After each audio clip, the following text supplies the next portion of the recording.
προγράμματος του Sky είναι τηλεφωνικά κοντά μας για να μας δώσει περισσότερες λεπτομέρειες και πληροφορίες. Και ποιο είναι το plan B, όπως λέμε. Άλκης, καλημέρα. Καλημέρα, ελπίζω να μ' ακούτε γιατί και εγώ είμαι στο αυτοκίνητο. Έχω σταματήσει στην άκρη, μην έχουμε και τίποτε άλλο. Ναι. Αυτό που έχω να πω είναι ότι το βασικό μέλημα της παραγωγής είναι τα παιδιά να είναι καλά. Τα παιδιά τα ίδια μίλησαν με τους συγγενείς και έδειξαν ότι είναι καλά.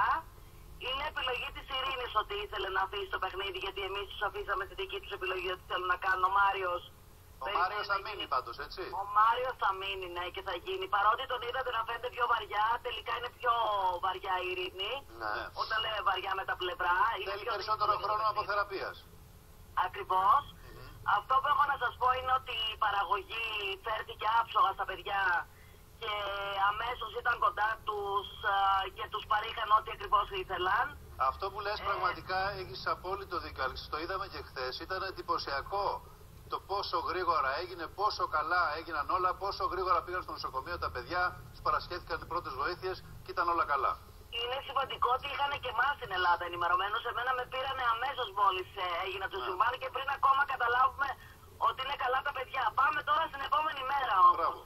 Τι θα γίνει τώρα με το παιχνίδι?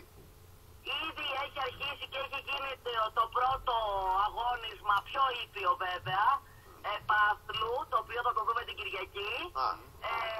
Δεν θα μπουν καινούργιοι παίκτες μέσα. Καλά. Λογικό είναι ότι ίσως να γίνει μια ανακατανομή των ομάδων.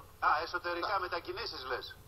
Μπορεί. Αυτό είναι με σημαντική αλλαγή που λες τώρα. Θα ξαναπάρουν τον Είναι σημαντική αλλαγή, αλλά δεν γίνεται οι παίκτες να έχουν καινούργιους παίκτες μέσα. Πρώτον, γιατί οι καινούργιοι θα είναι ξεκούραστοι και παγωμένοι. Και δεύτερον, γιατί θα τους πούνε όλο το feedback.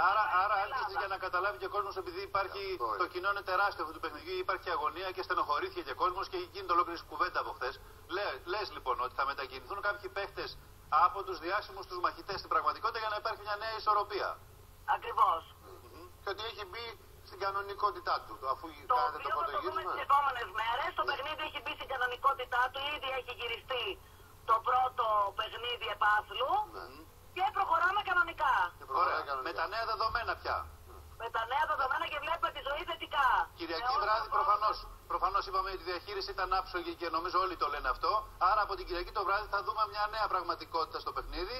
Με το plan B, όπως λέμε, με κανονικό επεισόδιο, προχωράμε κανονικά μπροστά. Ναι. Καλή συνέχεια, Άλκη. Λοιπόν, σε περιμένουμε να έρθει από κοντά να πούμε. Σε καλημερίζουμε. Ευχαριστώ πολύ. Γεια σας. Καλημέρα.